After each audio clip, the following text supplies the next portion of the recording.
वेदांत श्रवण के पूर्व साधक को 6 प्रकार की संपत्ति से युक्त होना चाहिए। ये हमने इन पर विचार किया और उनको विस्तार से समझने का भी प्रयास किया। वो 6 संपत्तियाँ थी। पहली संपत्ति थी आदौ नित्यानित्य वस्तु ज्ञाता। 6 संपत्ति में शम, दम, प्रतीक्षा, समाधान, उपरति, श्रद्धा और समाधान। तो कल हमने समाधान के विषय में विचार किया। अर्थात शास्त्र में जो जिस लक्ष्य को हम लेकर के चल रहे हैं उस लक्ष्य के विषय में एकदम स्पष्टीकरण हो जाना और चित्त का वहाँ पर स्थैर्य हो जाना, एकदम दृढ़ संकल्प से चित्त का वहाँ पर स्थैर्य हो जाना, इसका नाम यहाँ समाधान है। अर्थात जो भी प्रयत्न हमने किया, पुरुषार्थ हमने किया, जब जाकर के हमें वहाँ चित्त की स्थिरता नजर आ जाती है तो हमें लगता है कि अब हमारा कार्य हो गया, हम जैसा चाहते थे वैसा हो गया, स्वयं की प्राप्ति हो गई। उसके बाद साधन चतुष्टय थे, उसमें से ही तीसरा साधन पूर्ण हुआ, शमदमादि षट संपत्ति। चौथा जो साधन है वो है मुमुक्षुता। मुमुक्षुता का मतलब है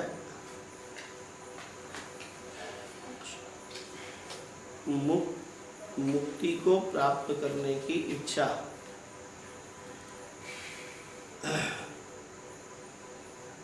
मुक्ति को प्राप्त करने की इच्छा मतलब समस्त बंधनों से छूटने की इच्छा। क्या हुआ? समस्त बंधनों से छूटने की इच्छा। जब हम देख भी रहे हैं, सुन भी रहे हैं, देख रहे हैं, जीवन में प्रैक्टिकल करके देख रहे हैं, इस संसार में दुख के अतिरिक्त और कुछ नहीं है। दुख ही दुख है, दुखालयम शाश्वतम। यह संसार दुख का सागर है, दुखों की खान है। इसमें दुख के अतिरिक्त हाथ में कुछ भी लगता नहीं है। और फिर दूसरी बात, इसमें अस्थिरता है, स्थिरता नहीं, शाश्वतता नहीं है। कोई भी वस्तु यदि प्राप्त होती है तो उसमें परमानेंसी नहीं है, थोड़ी देर के लिए है फिर नष्ट हो जाती है। कुछ देर के लिए हमारी, फिर किसी और के पास, पहले किसी और के पास थी, फिर हमारी बन जाती है, फिर थोड़े समय में किसी और की हो जाती है। तो दुख ही दुख दिखाई देते हैं, सुख कहीं दिखाई देता नहीं। अर्थात तापों से जो अच्छी प्रकार से संतप्त हो गया है और वो तत्काल मोक्ष चाहता है। 3 प्रकार के ताप जैसे बताया, दैहिक, दैविक, भौतिक।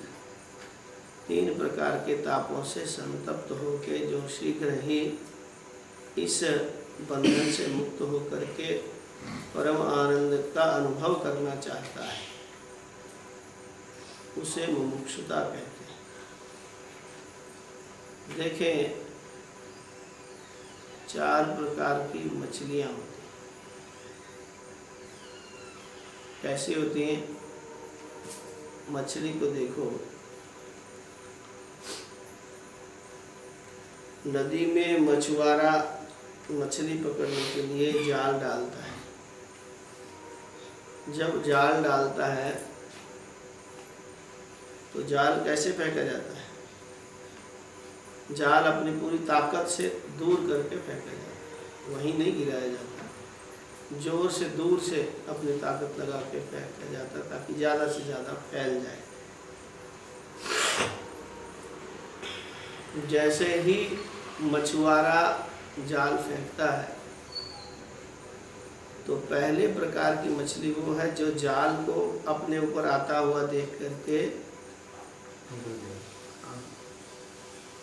उसके ऊपर जाल पड़ रहा है, जाल को आता देख करके तुरंत कूद करके उस परिसर से बाहर चली जाती। जाल फेंकने वाले की तरफ ही आ जाती है, क्योंकि जाल हमेशा जाल फेंकने वाले से दूर फेंका जाता है। तो जाल फेंकने वाला जो होता है उसी की शरण में आ जाती है, उसी के पास आ जाती है, उसी की तरफ आ जाती है। जाल आगे चला जाता है, वो इधर पार पहले ही बच जाता है। तो जाल को पड़ता देख करके तत्काल वहाँ से जो है कूद जाए, भाग जाए, छूट जाए, बच जाए। ये पहले प्रकार की मछली। दूसरी मछली क्या है?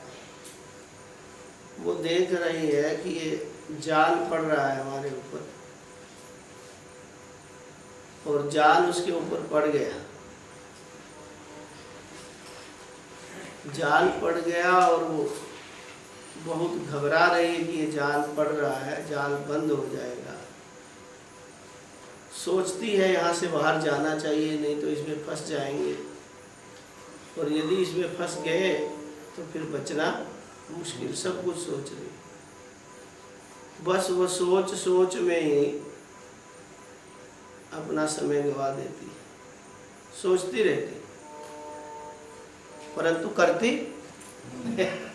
सोचती सब कुछ ठीक है कि यदि हम कूद कर बाहर नहीं गए तो ये जाल बंद हो जाएगा, और जाल बंद होते ही हम मारे जाएंगे। इसलिए वो सोच तो ठीक रही होती है, पर सोच के अनुरूप कार्य नहीं करती, बाहर नहीं जाती। सोचते सोचते ही जाल उसके ऊपर पड़ जाता है और जाल में बंद हो जाता है। तीसरी प्रकार की मछली है जिसको पता लग गया जाल पड़ गया, अब तो बहुत मुश्किल है, पश्चाताप हो रहा है, छटपटा रही है, बाहर निकलने की कोशिश करती, इधर से रास्ता मिल जाए, इधर से रास्ता मिल जाए, इधर से रास्ता मिल जाए, परंतु कहीं बाहर जाने का रास्ता नहीं। बहुत छटपटा रही, घबरा रही, पर जाल बंद हो। चौथी प्रकार की मछली कौन सी है? जाल में बंद है और अपने से छोटी मछलियों को खा रही है, खुद जाल में फंस गई। पता नहीं कब जाल खींचे और कब उसके प्राण जो है गोविंदाय नमः। इसका कोई भरोसा, अपने प्राणों का कोई भरोसा नहीं, अब जाए कि तब जाए। ऐसी स्थिति में खुद जाल में फंसी होने पर भी बाकी फंसी हुई मछलियों को खाने लगी हुई है। ये चौथी प्रकार की मछली। अच्छा, 4 प्रकार की मछलियों से हमको क्या लेना देना, हम उनका चिंतन क्यों करें? तो सभी उदाहरण मनुष्य को समझाने के लिए होते हैं। कहने का मतलब इस संसार में भी 4 प्रकार के मनुष्य होते हैं। एक तो पहली मछली की तरह सावचेत, सावधान रहते हैं। जैसे जाल पड़ने वाला होता है, माया भी अपना जाल फेंकता है, सावधान हो जाते हैं, कूद करके उसी समय माया जाल फेंकने वाले की शरण में चले जाते हैं। सब कुछ छोड़ करके बिना एक पल लगाए तुरंत कूद करके, भाग करके जाल फेंकने वाले की शरण में चले जाते हैं, सुरक्षित बच जाते हैं। बच गए कि नहीं? दूसरे प्रकार के मनुष्य कौन होते हैं?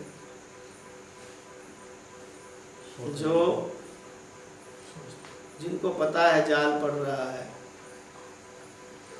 जाल यदि पड़ गया, बंद हो गया तो परिस्थिति खराब हो जाएगी, संसार से निकलना बड़ा कठिन है। ये संसार माया भी है, माया का जाल है, ये सब भगवान की माया है। हम लोग बोलते हैं कि नहीं, अक्सर प्राय लोग ये शब्दों का प्रयोग करते हैं, भगवान की माया, ये सब माया का जाल है। बोलते हैं कि नहीं? बोलते तो सब है, पर इस जाल से बचने का प्रयास नहीं करते। सोचते रहते हैं ये सब माया जंजाल है जी, इसका क्या करना है, संसार तो ऐसा ही। बोलते रहते हैं पर उसी में लगे हैं मजे से। ये सब बोलते बोलते संसार के मजे लेने लगे हो। जाल बंद हो गया, जाल में फंस गए। समझाए? तीसरे प्रकार के मनुष्य कौन होते हैं? जो फंस गए हैं, बहुत छटपटा रहे हैं, पश्चाताप कर रहे हैं, सोचते हैं कोई रास्ता निकल जाए यहाँ से बाहर जाने का, एक बार संसार से निकलने का कोई अवसर मिले, पर माया जाल ने ऐसा बंद किया कि अब चारों तरफ से निकलने का कोई रास्ता दिखाई नहीं देता है। और चौथी प्रकार का मनुष्य वो होता है जो खुद तो माया जाल में फंसा ही है, जो बाकी फंसे हुए लोग हैं उनको भी लूटने लगा है।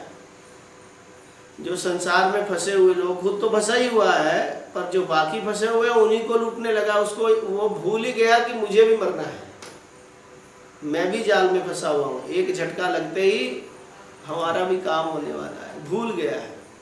मतलब सामने मृत्यु नजर आ रही है, सामने काल ने ग्रास बना लिया है, फिर भी दूसरों को खाने में लगा हुआ है, उसको अभी भी अपनी चिंता नहीं है। समझाइए? एक भारत में ऐसी कई विलक्षण घटनाएं होती हैं, क्योंकि भारत तो सिद्ध भूमि है, देव भूमि है, पितरों की भूमि है। यहाँ तो आए दिन भगवान की लीलाएं देखने को मिलती हैं, भगवान की कृपा के भांजन देखने को मिलते हैं। एक व्यक्ति की शादी हो रही थी। शादी में जब वरमाला का कार्य होता है तो कन्या पक्ष वाले वर पक्ष वाले दोनों आमने सामने खड़े रहते हैं। कन्या वर के गले में माला डालती है, वर कन्या के गले में माला डालता है, और पंडित लोग वहाँ सावधान मंत्र पढ़ते हैं, मंगलाचरण और सावधान मंत्र, सावधान सावधान करके श्लोक पढ़ते हैं। उसे सावधान करते हैं कि देखो ये जाल पड़ने वाला है, एक बार गले पड़ गया फिर गए बच्चा, फिर वापस बचने वाले नहीं। साथ में श्लोक बोलते हैं, साथ में सावधान भी करते जाते हैं, देख लो सावधान हो जाओ, बाद में मत क्या ना हमको बताया नहीं, पूरा बता दिया। जैसे ही ब्राह्मणों ने उसको सावधान कहा, इधर होने वाली पत्नी माला लेके यूं खड़ी थी कि ब्राह्मण ने कहा सावधान, उसके भी हाथ में माला थी, वहीं फेंका और भागा। ये जाल, ये माया का जाल पड़ने वाला है। वहीं अपनी माला फेंकी और वहां से भाग गया। कई वर्षों तक उसका कोई पता नहीं चला। बाद में जाकर के वो बीहड़ में कहीं जंगलों में कहीं शिला पर बैठा हुआ मिला। और भारत में एक बड़े महान संत के रूप में, जिसको महर्षि रमण कहते हैं, महर्षि रमण के रूप में भारत को वो रत्न प्राप्त हुआ। महर्षि रमण ऐसे सिद्ध संत थे, कहते हैं उनके पास जाकर के जब बैठ जाते थे तो उनके पास बैठ करके अपने जिज्ञासा पूर्ति के लिए प्रश्न नहीं करना पड़ता। अपने मन में विचार करके कि अरे आज महाराज से पूछेंगे ऐसे कैसे होता है, ऐसे करके जाकर के बैठते थे कि बैठते ही उस संशय का समाधान हो जाता, उनके बिना बोले ही उस समस्या का समाधान हो जाता। ऐसे सिद्ध संत बने। एक बार कहते हैं कि एक उनकी जो ऑटोबायोग्राफी है उसमें बड़ा सुंदर वर्णन। एक बार कहते हैं कि एक व्यक्ति के मन में संशय हो गया। महर्षि रमण लेटे हुए थे, हाथ का तकिया लेकर के लेटे हुए थे एक तरफ। उनके पास कोई व्यक्ति आया, उसे संशय था ये जो पुराणों में जो कहानियाँ बताई जाती हैं, ये होती भी हैं कि खाली ऐसे ही। कहते हैं भगवान विष्णु की नाभि में से कमल निकला और उस कमल में से ब्रह्मा जी प्रकट हुए। क्या बेवकूफ़ बनाने वाली बात है, किसी की नाभि से कभी कमल निकल सकता है? नाभि से कमल कैसे निकलेगा? और चलो कमल निकल भी जाए तो कमल में से ब्रह्मा जी कैसे पैदा हो जाएंगे? अरे गप भी मारनी हो तो किसी ढंग की गप मारनी चाहिए, ऐसी गप क्यों मारनी जिसका कोई सिर न पैर। ऐसा वो व्यक्ति विचार कर रहा था बैठे बैठे, उससे संशय हो गया कि क्या विष्णु की नाभि से कमल निकल सकता है? ऐसा सोच ही रहा था कि महर्षि रमण की नाभि से कमल निकलना शुरू हो। समझाए? उनकी नाभि से कमल पुष्प निकलना शुरू हो गया। वो व्यक्ति ने देखा, गदगद हो गया, लोट-पोट हो गया, लेट गया, प्रणाम करने लगा, क्षमा करना महाराज, मुझे संदेह हो गया। कहा अरे एक सामान्य व्यक्ति भी ऐसा कर सकता है? ब्रह्मा जी विष्णु के विषय में ऐसा सोचने का कैसे साहस कर सकते? अरे भगवान कर्तुम अन्यथा कर्तुम शक्य है, जिसकी हम कल्पना भी नहीं कर सकते वैसा सब कुछ करने की सामर्थ्य, इसीलिए वो सर्वशक्तिमान कहे जाते हैं। वो कुछ भी कर सकते हैं। वो लीला से उन्होंने शरीर धारण किया है। वो कोई हमारी तरह अज्ञान से ग्रसित होकर के मोह माया के जाल में फंसे हुए संसार में नहीं जीते। यद्यपि सामान्य व्यक्ति को लगता है कि भगवान भी देखो रो रहे हैं, खा रहे हैं, हंस रहे हैं, तो भगवान भी हमारी तरह दुखी। हमने पहले कहा लीला शरीरम, भगवान का शरीर लीलामय है, वो चिन्मय शरीर है। वो पंचभौतिक हार्ड मास का बना हुआ शरीर नहीं कि उनका जन्म होगा और उनकी मृत्यु होगी, ऐसी बात नहीं। हाँ लगता तो है कि जिस मलमूत्र के गड्ढे में हम फंसे हैं उसी में भगवान भी फंसे। जिस मलमूत्र के गड्ढे में हम गिरे हुए हैं उसी मलमूत्र के गड्ढे में तो भगवान भी गिरे हुए हैं, तो दोनों तो एक ही गड्ढे में गिरे हैं, तो एक ही जैसे हैं दोनों।